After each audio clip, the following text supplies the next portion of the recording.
Mr Jerry Carroll to move Amendment 1 and to address the other amendments in the group. Mr Carroll. Move Amendment 1, Mr Speaker.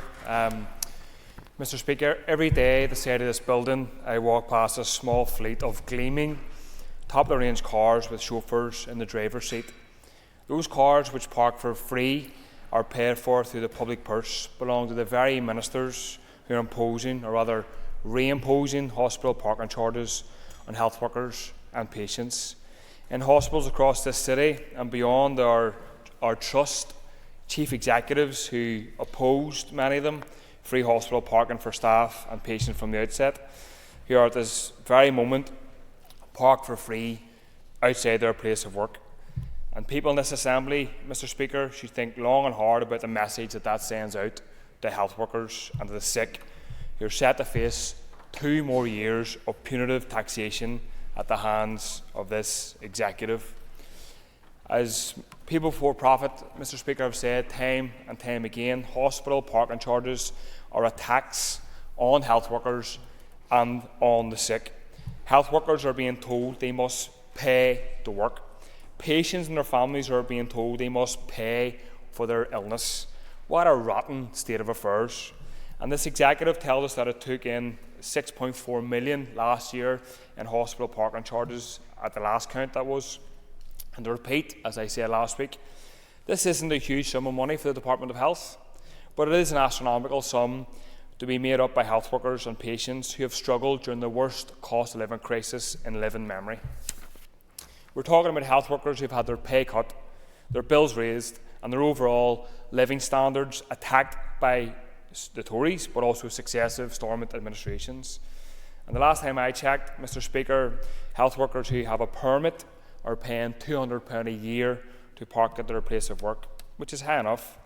But Unite, who represents some of the lowest paid health workers in our hospital, have told us some of them are paying £2,000 a year to park at their place of work.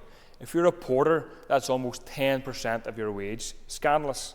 But yet here we have the DUP, Sinn Féin, UUP and Alliance and others telling us that figure and the earlier figure, they'll have worked that out, how much that is per day, telling us that rates hike they voted through last month, it's only X amount of pounds and Y number of pennies. And some will tell us things like water charges, prescription charges and other forms of revenue-raising measures will only cost the public so much.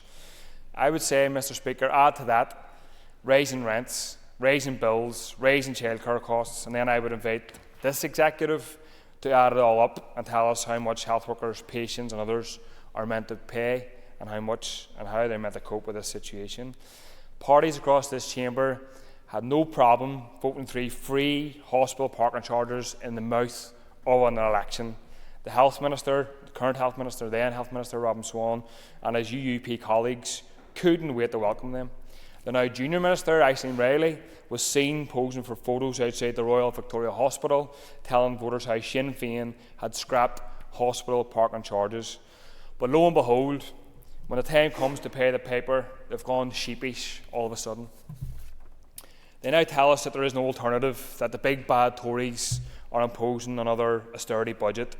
The ministers bemoan the devastating impact it will have on public services, yet have agreed once again to do the Tories' dirty work for them. So I want to challenge the executive here today, Mr Speaker, to put it up to the Tories, to say that our hospitals, workers' pay, our schools and so much else cannot be weighed against a rotten Tory ledger. I would challenge them to spend the money necessary to protect patient lives, to educate our children, to lift people out of poverty, and then tell the Tories that they need to find the money. This executive wants us to believe, Mr Speaker, that the state can't afford the 10 million or so it will cost to provide free parking, while at the same time handing some £400 million to private agencies for the provision of staff in our hospitals. So while the private sector milks our health system dry, health workers and patients are being asked to pick up the pieces. That's what it boils down to, Mr Speaker. And I want to put on record that I and my party opposed the delay to hospital parking charges from the outset, and that most other parties here obviously voted to impose them for another 2 years. But we're prepared to offer an alternative here today. The Health Minister says that the necessary technology for free hospital parking should be ready by September. So we're prepared to take him at his word, and we want to speed up the process and scrap those charges by September when he says the necessary technology will or should or perhaps will be in place. If he is telling the truth, then there's no good reason why he and his party and other members should not accept our amendment. If the executive parties do not vote for our amendment, then it's fair to say, Mr. Speaker, we've called their bluff. A refusal to support our amendment will prove that this legislation was never about technological or logistical issues, but was always about squeezing more money from people, including health workers and the public. Our amendment will ensure that patients, health workers and trade unions will know where this government, where this executive really stands on the issue when all is said and done. We want hospital parking charges scrapped for good, like the Assembly voted on 2 years ago, not just for electoral gain, as the executive parties have done once again. And if the executive imposes this regressive tax on health workers and patients, I will call on the public to organise a campaign to oppose them and to hopefully see them scrapped once and for all. So I move Amendment 1. Call Colin McGrath. Mr. Speaker, and I welcome the opportunity to speak on this stage of the bill today. And while I welcome the Minister's response at last week's stage of the bill and the certain level of clarity that was provided in his comments, it is a result of those comments that we felt that an amendment would be the best course of action. In the previous mandate, all executive parties supported the hospital parking charges bill throughout its entire legislative process. Today, all four of the executive parties, Sinn Féin, DUP, Alliance and UUP, support the use of accelerated passage to delay the introduction of the removal of hospital car parking charges sooner. Now, while it's admittedly for the other parties, executive parties, to justify or not justify their position, they have all had the opportunity to put forward an amendment to the Minister's bill and have not done so. Yet last week we had Sinn Féin expressing that they were extremely disappointed that the Hospital Car Parking Charges Act 2022 had not been implemented. And how can we justify hospital car parking charges? The DUP said that they hope that it will not take 2 years to get the 2022 Act into operation. Alliance Party said that they supported the Hospital Car Parking Charges Act and welcomed its passage through the Assembly in the previous mandate, yet also said that this bill does not alter the intentions of the 2022 Act. But it does. And the UUP have given their full support to today's bill. So let's not dance about it. While all parties endorsed the original bill to remove hospital car parking charges just before the election in 2022, today only the executive parties are endorsing delaying this by another 2 years. The SDLP and others, however, want to see earlier removal of hospital car parking charges. Yet, as the Department evidently cannot deliver this in the time frame set out in the original bill, the official opposition have tabled 2 amendments to today's bill. The 2 amendments which we are proposing are minor ones, and we also believe that our amendment would work for patients and their families. The need for patients to have ease of access to hospital services is obvious, and I think it would be remiss of me not to mention that Asthma and Lung UK are here today in this building launching their report about saving our breath as they advocate for the need of close and free access to hospital car parking services for those suffering from asthma. So I also give a plug that their event is on between 1 o'clock and 2 o'clock today. But our amendments will also work for hospital staff as well. And it will also work, we believe, for the Department. And that is the work of a constructive opposition. The Minister outlined for us last week that the reason for the delay and the need for the delay was a result of a lack of access to the NHS England Shared Business Services framework. HSE trusts here had to work up to set up a regional procurement plan of their own, and this resulted in a legal challenge. The legal challenge is now resolved. The Department still hopes to award the contract for the new system this month. The Minister has said that the system will not be ready until September, and then suggested that there will be a need for another few months to complete the process of ordering equipment, assessing ground conditions, and then installing the equipment. We believe that this takes us up to about February 2025. And while we certainly recognise the well intent behind Mr Carroll's 2 amendments, it is our view that the Department will not be able to deliver on them. Should they pass, charges will be abolished on the 1st of September 24, at which stage the barriers will go up for everyone, yet the trusts will still be implementing the new system at that time. This will only cause the confusion and disarray for patients, their families and hospital staff. The SDLP amendments, on the other hand, we believe provide a proper lead-in time for the legislation. Yes, of course. Would member agree that what this is really about, and indeed what our amendment's about, is about honesty and competence in government? If executive parties regret the legislation that was brought in 22, they should have the honesty to say they don't want to implement it. But if there are logistical reasons why they think it can't be implemented in longer than a year, they should explain why our amendments are not acceptable. We think they're clearly designed to be to allow this to be implemented, but with a amended lead-in time. Absolutely, and I thank the Minister throughout the previous debate and this debate. I think has always been upfront and honest about the impacts that there will be of this bill. But it really is galling to see people jump up and down and say that the delay is absolutely horrendous, and then vote at every stage to create the delay. There is something in there that doesn't match up, and I think it's important for the public, for the staff in hospitals and work on those sites, for the patients to realise that you can't have both. You can't say it's a disgrace and it needs to change immediately, and then turn out and say, oh, but we'll delay it, we'll delay it, we'll delay it. As I say, contrary to what Sinn Féin, DUP Alliance and the UUP are saying, there is no need to delay the removal of charges at hospital car parks for 2 years. Now, there are further questions that we require clarity on from the Health Minister. I've asked the Minister last week specifically about the expedited introduction of free car parking for staff. I asked that actually twice. The Minister said in one response, and I quote, "There is work on that is again dependent on this legislation going through," and then went on to say, "I have therefore directed that there be consistency across all trusts for those who apply for the parking permits that will be free of charge from the date of implementation." So again, can we give an assurance today on tightening up when that provision will be made available for staff? When will that be introduced?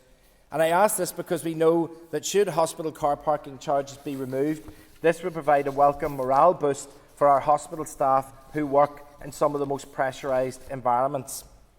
However, I do add a note of caution which I'd like to get the Minister to reply to in his remarks as well, in regard to free car parking for staff and the criteria that will be set.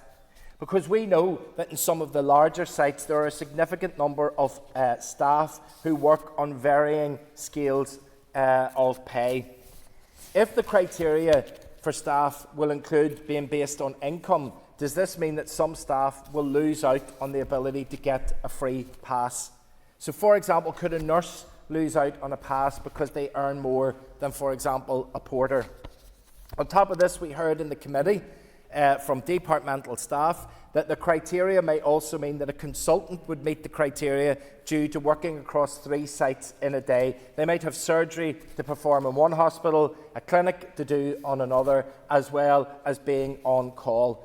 So potentially we could have a nurse not being able to avail of the pass because they earn more than a porter, but also because they don't meet the criteria that a consultant does.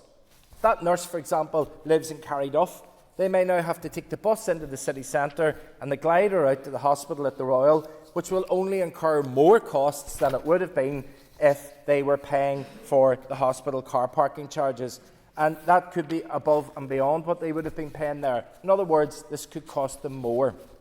So can I ask the Minister if he thinks that this could be an unintended consequence of the bill, and did the initial bill sponsor ever discuss this with him? Because last week the Minister said, "I have had the conversations with Aisling Riley, the sponsor of the previous bill, and she knows my intended consequences of moving this legislation."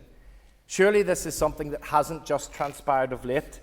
Was this not discussed, that it would not be universal free car parking for staff, but that there would be a criteria set and that it will be free car parking for some staff and not all? Was this discussed with the bill sponsor throughout the legislative process? Was the executive aware that this will not be universal free facility as a result of the bill? Have all of the Minister's executive's colleagues been made aware that there will now be a tiered system for free car parking for staff and that many staff will in fact lose out? In conclusion, Mr Speaker, as I have said, the SDLP amendments are minor ones. The amendments that we have proposed speeds up the removal of car parking charges for patients, their families and healthcare staff, some of whom are spending thousands of pounds every year on parking charges. We believe that the timescale that we offer is achievable. We have suggested removing it for, instead of 2 years down the line, to 1 year down the line. We have examined the Hansard recording of the committee engagement in the second stage of this bill and can see no reason for delaying this for a full 2 years. Yet appreciate that for whatever reason, or for whoever's fault, this bill has not progressed at the speed that was understood by everyone who voted for it in 2022. We feel a 2-year wait is unfair and ridiculous given the evidence that we have been presented with. And that is why we have proposed the reasonable compromise date of May 2025 for the removal of this unfair tax on patients, their families and hospital staff, and therefore I would urge other members here today to support the SDLP amendments. Thank you. Liz Kimmins. Concorda, rather than rehash the comments I made last week, I mean, it's very, very clear this is a Sinn Féin bill. This was legislation that we worked extremely hard on, particularly the primary sponsor, Aisling Riley, and we have consulted with the widest range of people on this. What I will say, I mean, I don't accept the comments that others have made that we are delaying this because we regret this bill. We are completely committed to delivering on this for people, and we've made that clear time and time again. But we have to be realistic with people. When the Minister and his officials are saying that this is not possible, it would be unfair to give people false hope to say that, yes, we must continue to pursue this when we know that that's not possible. I think that would be completely unfair of us to do that, to give people hope. We do not want to be in this situation, I think, and the Minister has said that he feels the same. We understand, we've heard at committee the reasons why it has to be delayed, and we have gone through that. But I do have some questions that I would like the Minister to be able to answer as part of this debate today. In a realistic way, do we feel that the timeline could be brought forward? We've been told in committee by officials and by the Minister that it will take till at least September for the infrastructure required to be implemented. What else is required then to ensure that the full removal of hospital parking charges can be implemented? And do we have a timeline around that? We have said at every stage that we didn't want to have to delay this. However, if we feel that could be brought forward, we're happy to consider the amendments that are in front of us today. But can the Minister give us some clarity around how long that will take for this to be fully implemented? Because I do acknowledge we have 2 years. We have 2 years to look at this. The trusts have 2 years to look at this. I've heard the challenges, but they're the same challenges that we heard in the first debate. So we've been engaging, and in committee last week we heard from the RCN, we've heard from the Junior Doctors Committee, we've heard from lots of different representatives from these recent developments on what their views are, and it is very clear that we need to make sure that this is delivered at the earliest possible stage. But we have to be honest with people. We have to be honest with how realistic that is. And we want to ensure that that is done at pace, but we want to make sure that it's done properly and done, that we are not coming back here in September or in 6 to 8 months' time where we're having to go through this all over again and people are sitting saying what is actually happening. So I'd ask the Minister if he could outline a realistic timeline as to what's involved. Does he foresee that could be done? Because we've said that the 2-year date isn't a target. We want that done as quickly as possible. And I'm also conscious that we may be dealing with another minister during that period. So we want to ensure that this is a very streamlined process. So to avoid any disruption or any further delays that are absolutely unnecessary. Dan Dodds. Speaker. Mr Speaker, first of all, I feel, like the member before me, that I must actually say, and I made this absolutely clear last week, we do not resile from the original bill. The bill was voted through with our support, and we do not resile from the original bill. And we cannot state that clearly enough. We supported the aims and objectives of the bill. However, we are in politics to be practical, and we are in politics to be reasonable. And therefore, it is important that if the Minister says, I cannot deliver in this particular time, that we actually look at what is reasonable and practical. And therefore, we won't be supporting Mr Carroll's amendment for that particular reason, because we want to be clear with people, and we don't want to raise expectations that we simply cannot deliver, and we cannot ask the Health Minister to deliver. However, on that reasonable and practical issue, we do want to know, is there a way that the Minister can truncate his desire to withhold it for 2 years and actually give us the opportunity to implement the bill earlier? I'm hoping that by the time a year has passed, that we will be able, the Finance Minister will be able to have a multi-year budget, and therefore the Minister will have some clarity on the budget in that respect. And I'm hoping that, and I hope that the Minister can clarify these issues for us, that we would be able to implement it much, much sooner.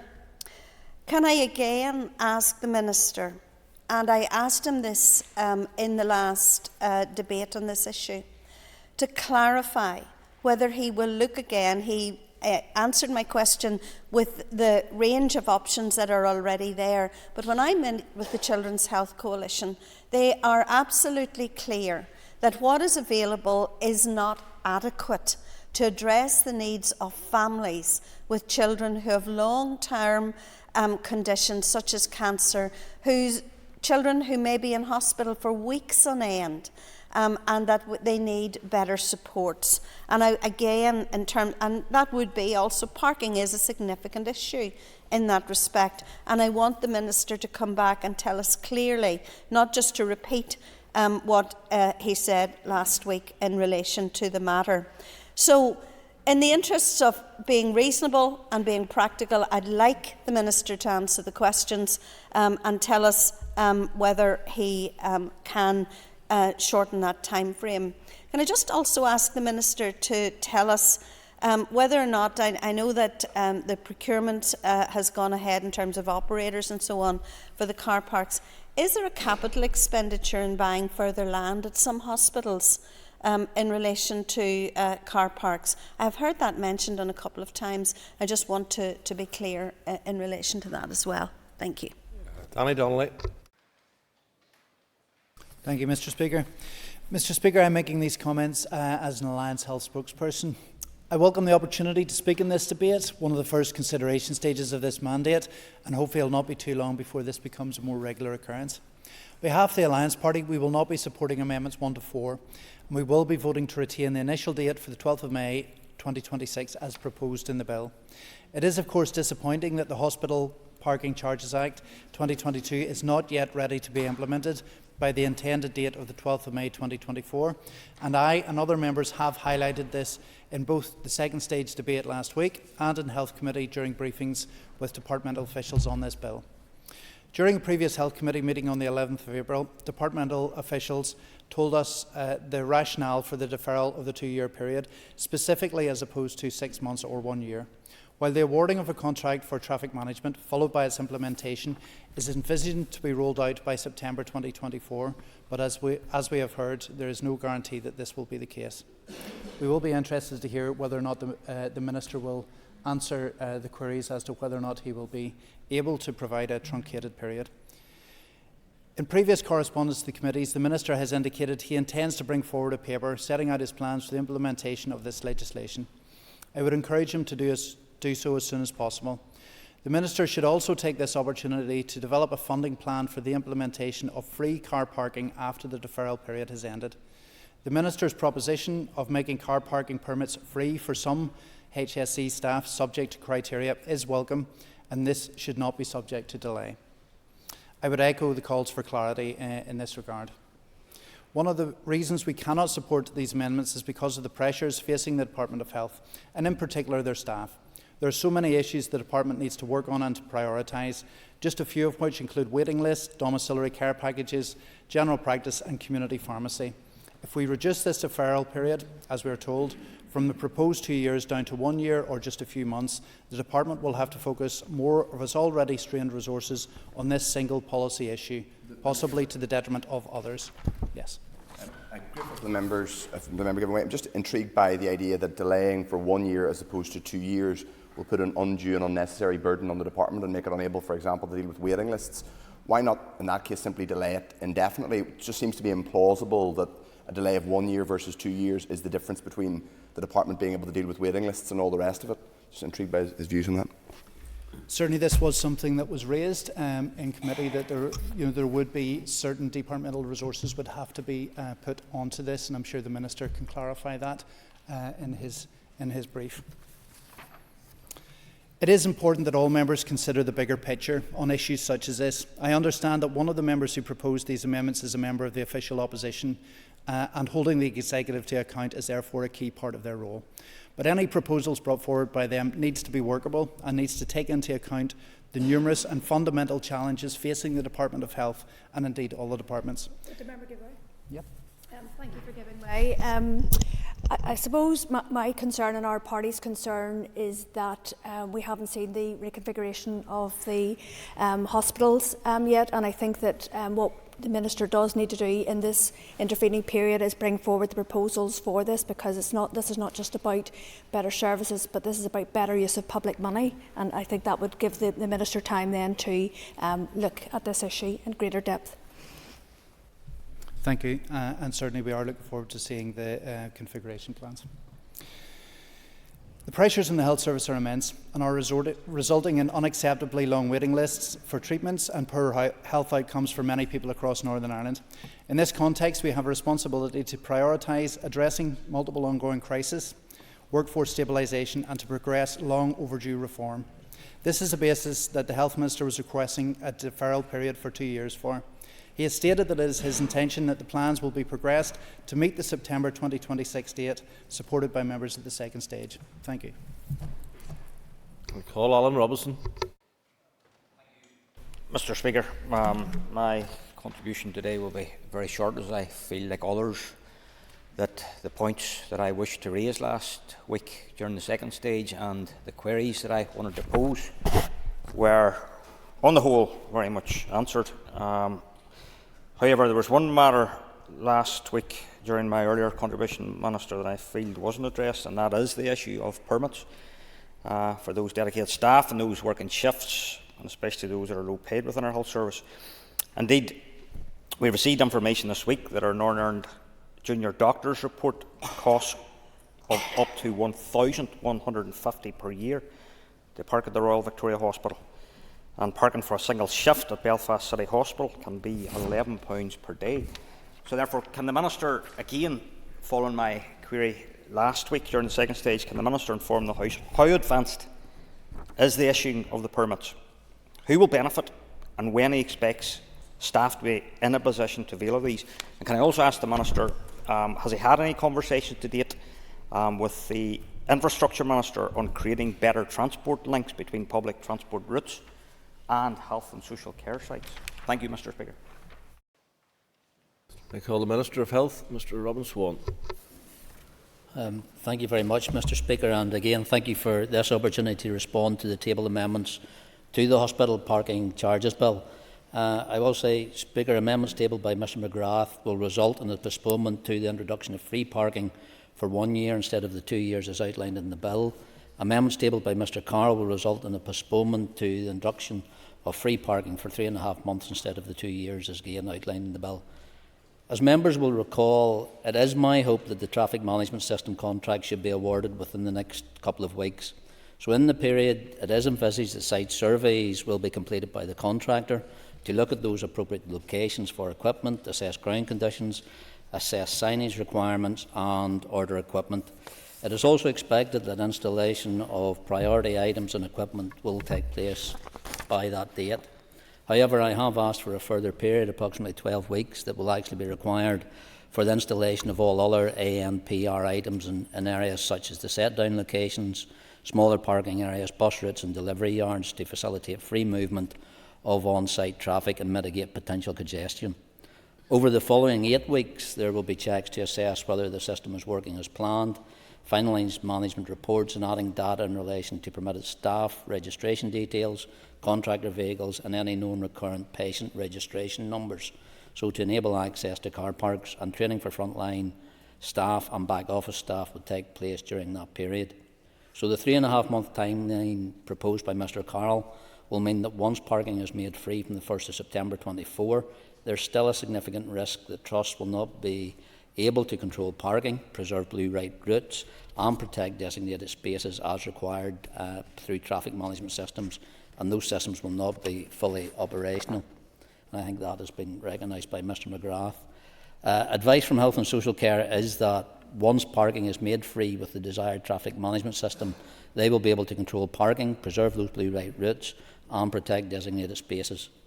Trusts are at present fully committed to the implementation of Compass, which also continues to 2025. Speaker, I've been informed that the Encompass project impacts on availability of trust resources and ICT and estate services, and this will be need to be taken into consideration in the rollout of the traffic management system. So a time frame of 12 months as proposed by Mr Grath is not without risk. I have proposed a 2-year deferral period to provide my department with more time to stabilise its finances and allow Trust time and space to fully commit to the rollout of Encompass without placing additional pressure on IT and estate times. So I propose to use the deferral period to fully implement the infrastructure required to manage free car parking. This period will also allow Trust time to fully review the impact of the new traffic management system, its impact on demand and car park usage, and to overcome any teething issues. So this will place Trust in the best possible position to ensure successful rollout of free car parking after the deferral period. Speaker, I'll make comment in regards to other comments. I'll make comment in regards to other comments that were made, and then I'll give way to members as well if I don't answer them during the contribution as well. So Mr Carroll talked about the introduction of removing permits to be free, and Speaker, that is something that I said at the last time, it's something Mr McGrath raised as well and others have spoken about. In regards to the current system and the criteria around permits, if permits become free, a criteria-based allocation system will be rolled out regionally to ensure a fair and consistent award process. Regionally, we've currently 5,032 designated staff permit holder car parking spaces, with over 11,600 staff who have been allocated a staff parking permit, as spaces can be shared by part-time staff, hybrid and shift workers. So I will commit, and I have committed, and I will commit to questions asked today. All 11,606 permits will be made free of charge if a deferral period is achieved, so they will become free of charge on the 12th of May. Access to a parking permit is awarded in a non-criteria based system, and currently in the Southern and Northern Trusts. So when those Trust staff permits have been awarded to those on a waiting list based solely on a first come, first served basis. The Western Trust does not currently operate a staff permit system, as the vast majority of their car parking spaces are currently already free of charge. So criteria-based permit allocation is preferable, as it provides a mechanism upon which those staff in most need of car parking permits are actually prioritised in a fair and equitable manner. So due to capacity, not all staff who meet the criteria for a parking permit will have access to one initially, with many staff placed currently on a waiting list. The criteria-based permit allocation is preferable, as it provides actually a mechanism on which those staff in most need of car parking permits are prioritised. So I have asked, I've directed, as the member identified, that all trusts roll out criteria-based permit allocations. The Belfast Trust eligibility criteria includes required to use private vehicle on a daily basis to deliver patient or client care, provide regular clinics, services in more than one site, required to participate on a scheduled rota for on-call, manage service staffs in more than one site, hold a blue badge through disability and cross-site working. So the additional criteria will actually look to carry out shift working as a requirement to the post, scheduled to regularly start either before 7:30 a.m. or finish after 7:30 p.m. Work a permanent night duty, registered card sharer who is actively sharing on a daily basis, a public transport journey that involves one or more changes, including park and ride, and exceeds 1 hour of a commute, parent, guardian, carrier that uses a private vehicle to transport children or provide caring responsibilities on way to or from a base site and public transport is not available. So income criteria is currently not applied at Belfast or South Eastern. Note that many lower paid workers tend to live closer to their workplace at the minute, and that's coming from our trust staff. So draft permits are currently allocated on needs base, again including shift working, disability, time and distance to travel to workplace. So, Mr. Speaker, my intention is to make that a consistent application across those. In regards to Diane Dodd's query in regards to the Children's Health Coalition, in regards to long-term conditions, I did indicate in the first stage that there were a number of criteria, a number of conditions that did access those. I will ask now that trusts and my officials present engage, even with the member and the Children's Health Coalition, to see what more work we can do to make sure that those eligible parents are getting the full access of that permit system, because I think that's a criteria I want to contain on. Mr. Speaker, at this stage I'll take interventions, I think, initially from the Health. You had mentioned in relation to the amendment from Colin McGrath that the 12-month date isn't without risk. Can you give some clarity then, given the work that I would expect has been done in the first 2-year period since this legislation was originally passed, and where we are at now? I would like to think that we have a clear understanding of what is involved to ensure that it's implemented. So can you give clarity that you think, I think nothing is without risk. So I think I would prefer to know whether that is a more realistic option in terms of having this implemented, because we could get to another 2 years and then be back and saying we need another 12 months, and that won't be without risk either. So if we could get some clarity around what is involved and how likely that would be successful in getting the full implementation. Thank you. I thank the Chair for her intervention just in regards to the comments she had made. As I said, that 12 months isn't without risk. So from the 2 years of the introduction from the additional bill to now, we face additional risks in regards or challenges in regards to finances. And I think it comes back to the point that Alan Robinson made in the first contribution, and the Chair has raised as well. If I thought it could be done in less than 2 years, that's what this legislation would say. If it can be brought forward in less than 2 years and delivered, I would seek that officials actually do that. But to be realistic in regards to the delivery of this, plus the commitment that I have given to executive colleagues, the trusts look about how we manage the financial impact in regards to this rather than seeking additional monies from the Department of Finance. I think the 2 years is realistic, it's deliverable, and to use, I think to use Ms Dodds' comments, it's practical and it's reasonable. So rather than having to come back in a year's time to seek a further extension, I think it makes sense now to embed the 2 years now, and then if that can be shortened, that it can be. So that's why I would actually ask members to oppose Mr McGrath's amendments and definitely Mr Carroll's amendments in regards to that. I'll give way to. I thank the Minister for giving away. One of my questions was answered during the debate, but just following on from what the Chair did ask. So in terms of this bill here, and the extension, though you can commit today that if it is doable before 2 years, but most likely after one, that you will do it, because I think that's very important in terms of the messaging that it will not absolutely be done until after 2 years, and I think that we should seek that it is done before then. And the other issue was that last week at committee we had the Royal College of Nursing in front of the committee, and they did explicitly state their support for free car parking charges at hospitals as soon as possible, and that there are a large volume of their nurses who do want to seek and use that. And if we're not including income as a criteria, though, how do we actually get around the fact that there may be those who do the shift work that perhaps starts 9 to 6 or 8 to 6 as such and falls outside of that category? That what assistance can we give to them? And I thank the member, and it does come to that point as well. As I said, when I considered this legislation at the start in regards to the time frame that I was asking for, when I did carefully consider the amendments that were put forward, both by Mr Carroll and Mr McGrath in regards to a change of timeline, I wouldn't be standing here asking for 2 years if I didn't think that was the reasonable and practical ask to actually make sure that we can deliver this without risk, and also bring forward those, if possible, that we can do that. So in regards to the specific criteria, it is about looking about how we support the entirety of our staff base as well, rather than solely focusing in on one profession as well. So the criteria that I listed earlier is what I want to see all trusts working to make sure there's a consistent approach across all our trusts as well. So it is about providing those regular clinics or services, holding a blue light or blue badge through disability, or even cross-site working. We do look again in regards to the shift criteria being before 7:30 a.m. or to finish after 7:30 p.m.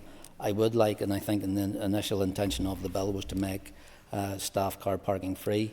We're constrained at this minute in time in regards to maintaining the number of permits we have, but we'll make sure that those are accessible to as many people as is possible. In regards to... Minister, in light of something he said a few minutes ago, could he be absolutely clear? He's not suggesting to this House, is he, that if the department finds it can do it quicker than the 2 years, it will do it? Because the terms of the bill are quite clear. The bill does not come into effect until May 26. So there's no option, surely, to do it sooner, even if you could. And I think the point of that very clear, and the astute point that the member does make. I think if we find a point that we can introduce it earlier, there's always a point that this House can change legislation, because we are a legislative assembly after all in regards to that. But that 2 year period has been very clear, does, and I think it goes back to Mrs Dodd's point in regards to looking for that multi-year budget that actually allows those decisions to be made by the department as well. The intention is that it's there for 2 years. That's why I set that criteria. If we can do things early, both in regards to the equipment in this place, but also financially, I would hope that whoever is in this place does that as well. So, Mr Speaker, when we move to some of the other comments that were made, I think Mr Carroll asked in regards to, he talked about Tory austerity and asks for the Tory government. I am aware, and I'm sure members in this House are aware, that the First and Deputy First Minister met with the Secretary of State on the 19th of this month, and have now asked for a meeting with the Prime Minister in regards to the challenges that we do face. He again said, and I would point out to him where he says that $6.5 million is not an insignificant, or is not a significant sum when it comes to the Department of Health. I can assure him, when I look at this year's budget in regards to the challenges that we currently have, when I look at what we could be facing next year, $6.5 million is a considerable sum in regards to what we want to do. So in regards to other comments from other members, I think I've answered Mr McGrath, I've answered the chairs. Mrs Dodds asked a very pertinent point at the end, that capital has not been spent on additional car parks. Not that I'm aware of, but I will ask trusts to confirm that, because again the capital budget line of trusts and the Department of Health is pretty tight, and I would be surprised if it has been used to buy land to simply extend the capital of car parks as well. Danny Donnelly's comments in regards to 1 year versus 2 years, and the support of the rationale I set out that, and I welcome his support for that point as well. Mr Speaker, I think I've covered the majority of points that have been... The fact that most of this conversation is around 2 or 3 issues, some of which all of which would have been known whenever the bill was actually passed. We're hearing a lot about financial implications, and I think that would be a clearer discussion to say that we just don't have the money to do this in the time, and that's what we're looking the extension for. In terms of Encompass was on the table whenever this bill was passed. So therefore, to use it now as the reason for a delay, it seems like it's something that's just being brought up as a way of saying we can't do it because we're too busy doing something else. And in terms of the staffing, has the Minister ever had any indication of how many staff will actually have parking spaces available? Because again, if we go back to Hansard after Hansard after Hansard of the original debate of this bill, it was always the intention from those that were supporting it that it was universal free car parking, and moving now to that not being the case and supporting the fact that there's going to be a criteria is significantly different from what the bill sponsor and others were suggesting at the time. Member first point. In regards to numbers, as I said earlier when I was talking about the criteria, we've currently 5,032 designated staff permit holder car parking spaces across the Trust, but we do have 11,606 staff who actually have an allocated staff parking permit. So it is about how we migrate those to that consistent approach for the issues of permits, but also make sure that come the 12th of May that those permits are actually free of charge. And the member will also, I'm sure, appreciate in regards to the challenges that Encompass brought. We are still working with very small teams across all our trusts in regards to implementing what will be electronic criteria. He's aware the delay of the introduction of the equipment was due to legal challenge, which was only lifted. So when this bill was originally scheduled and the work was scheduled, it would have been would be the same staff but working in two different time periods. So because of the delay during the legal challenge and the installation of the equipment, we're now looking at where the installation of the car parking equipment is now coinciding with the delivery of Encompass, which wasn't the original timeline when the first bill was brought about. The member made a very valid point, Mr. Speaker, in regards to supporting the lung care event in regards to the lung gallery after that, and I would encourage all members to do that as well, because again it ties into Mr. Robinson's last point in regards to the conversations and meetings with the Infrastructure Minister about how we join up public transport, because I'm sure the member will be aware it is an ask of the Clean Air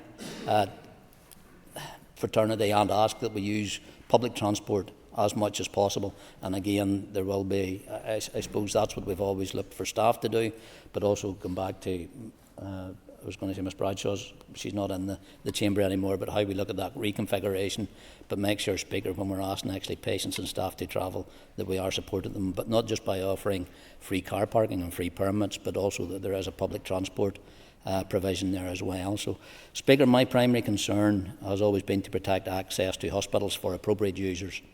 And I know many colleagues have supported this legislation because of the benefits to our staff, to our patients and to their visitors. So the trusts have been asked to stop charging for all existing staff car parking permits from the 12th of May.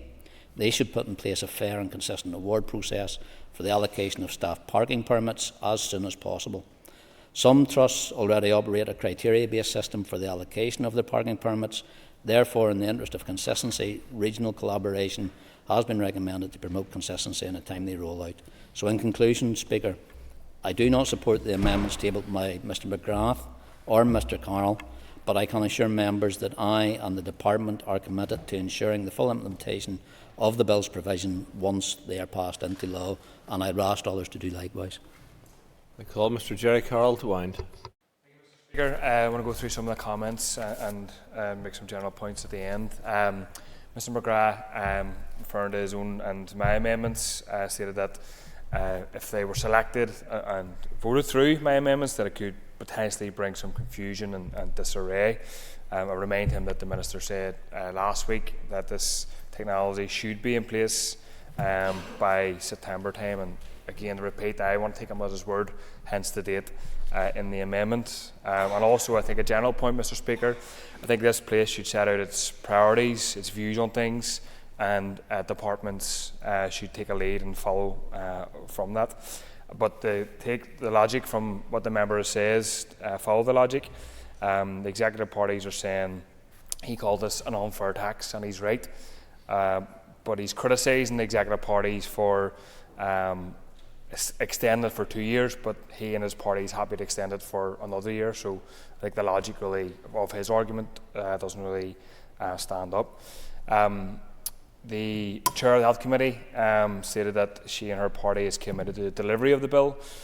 She didn't want to give false hope, but will continue to give that false hope by her and her party presumably voting against these amendments and supporting the minister's bill. And I think generally speaking here it's a case of free parking for MLAs and ministers, but not for the public. Do as I say, not as I do. Dodds, MLA Dodds, Miss Dodds, stated that that it doesn't reside from the original bill, but in politics you have to be practical and reasonable. And I would argue, generally speaking, Mr. Speaker, it's impractical and unreasonable to vote once again to reintroduce parking charges, and it's unfair to have this regressive tax and penalty on people, which is what it is. I'll give away, briefly. You agree with me that actually when we had the original discussions about this bill, never mind delays, there was no mention about a system being put in place for criteria for staff to avail of it, that the whole way through the process we were being led to believe that staff would be able to access free parking. That was the purpose of the bill, but yet now as it's going to be presented and not as part of the bill, it's going to be the introduction that the department will suggest to the trusts will actually see many staff not being able to avail of free car parking. Their hopes have been built up, they've been told that they're going to get money back into their pockets, but the bottom line is now for quite a sizable majority of them they are not going to get that money back. For his intervention, and it does, I mean, it was 2 years ago in the Health Committee we discussed this, and it confirms my suspicions that there's an element of the department and maybe some of the minister's team who want to chip away at this legislation. That was my recollection of the briefings at the time, and this really and his comments sort of confirmed that. So yeah, that's very, very concerning and against the spirit of and the detail of the bill. Moving on, Mr. Speaker. Danny Donnelly, I think a former health worker, if I'm correct, stated, or still currently, said he's disappointed about the delay, but again, him as party and others are disappointed, but they're voting for the delay that they are disappointed about. It doesn't really add up. And a 2 year, at least, there will be at least a 2 year continuation of these charges, and I say at least because who knows what the potentially new health minister will decide. Who knows what state our health service will be in years to come. And he also, Mr. Donnelly, stated about pressures on the department. I would repeat, £400 million on agency staff. Compare that to 6 million, 10 million. It's minuscule. So the money is there. The department, in many ways, is prioritising things in the wrong direction. Alan Robinson talked about the large figure paid by junior doctors, and obviously it'd be remiss of me not to talk about the fact, in terms of the parking, not to talk about the fact of their pay has been reduced, they've been overworked as well. So yeah, that really adds insult to injury for them. The Minister said that the system will be in place in the coming weeks, including an order on equipment amongst other things. And the 1st of September, he said there'll be a significant risk if my amendment goes through, the systems may not be in place. I would respectfully say to the Minister, work needs to continue at pace to implement this system, to speed it up. We've had 2 years to get this correct, and I would sincerely ask, leaving the court case, the legal challenges aside, what has been done over those 2 years? Because hospital parking charges, Mr. Speaker, are an unfair tax and revenue raising measure, and we've heard that from members to say it's important revenue raising measure in the context of budgets being squeezed. And here we have the absurdity and unfairness of it all. Huge waiting lists, out of control, the public are told to stomach, underpaid health and social care workers, and to put the cherry on top, you have to continue to pay to go to work, or if you're unwell, for at least another year, 2 years or longer. And obviously some decisions in a different context, Mr. Speaker, were made quickly during COVID. Not always the right decisions by departments, but decisions were made quickly. But it's beyond belief, Mr. Speaker, beyond belief that it's going to take some 4 years 4 years to implement this system that people voted through. I've heard a snail's pace, but this really takes the biscuit. And also, there's been some allusion to a bit of a bogeyman argument about people potentially parking in hospital or health centres if chargers are free. So people just parking for the crack. There's no evidence of this, no data provided. I asked this of the department officials 2 years ago on the health committee, and it wasn't provided as well. And it also doesn't recognise that with chargers already in place, people who work in hospitals are parking in their areas outside of those hospitals, those healthcare centres. And there's a wider point about investment in public transport being made by some members and the ministers. I would urge them to get on with it at a matter of speed. So I ask the House to support Amendment 1 and 3 in my name. Thank you. Members should note that as Amendments 1 and 2 are mutually exclusive, amendments tabled at the same place in the bill, and as Amendments 2 and 4 link to each other, if Amendment 1 is made, I will not call Amendments 2 or 4. Amendment proposed to Clause 1, Page 1, Line 6, leave out the 12th of May 2026 and insert the 1st of September 2024. The question is that Amendment 1 be made. All those in favour say aye. Aye. Contrary, if any, no. No. I think the ayes have it. The ayes have it. Sorry. Apologies. I think the noes have it. The noes have it. I now move to Amendment 2. Amendment 2 has already been debated. I call Colin McGrath to move formally to Amendment 2. So moved, Mr. Speaker. Amendment proposed to Clause 1, Page 1, Line 6, leave out 2026 and insert 2025. The question is that Amendment 2 be made. All those in favour say aye. Aye. Contrary, no.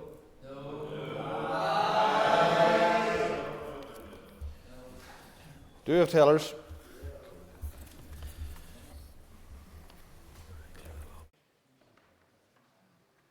The question we put in 3 minutes. Clear the lobbies.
Order. Order. Members will resume their seats.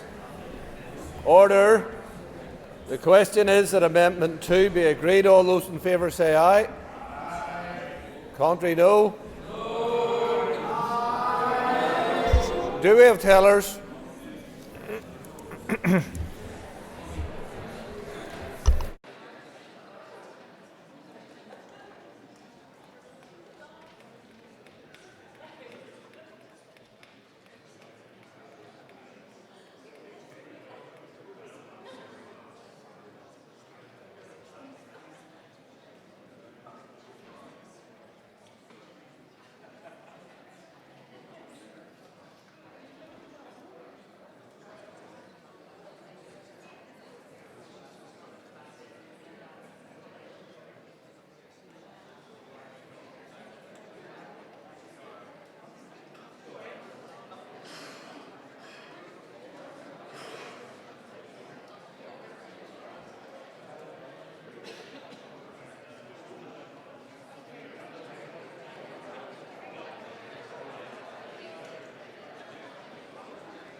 Order. Order. Tellers have been appointed as follows. Tellers for the ayes are Cara Hunter and Colin McGrath.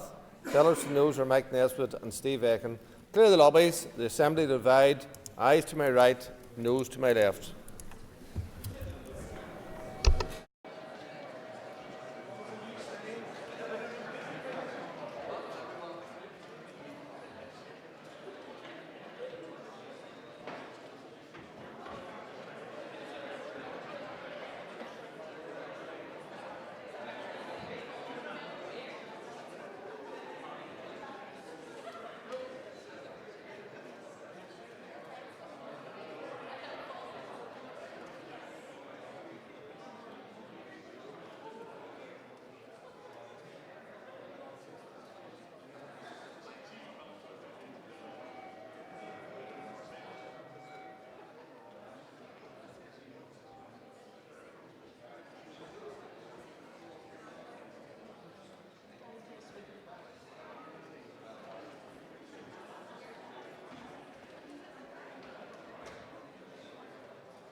Secure the doors.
Order.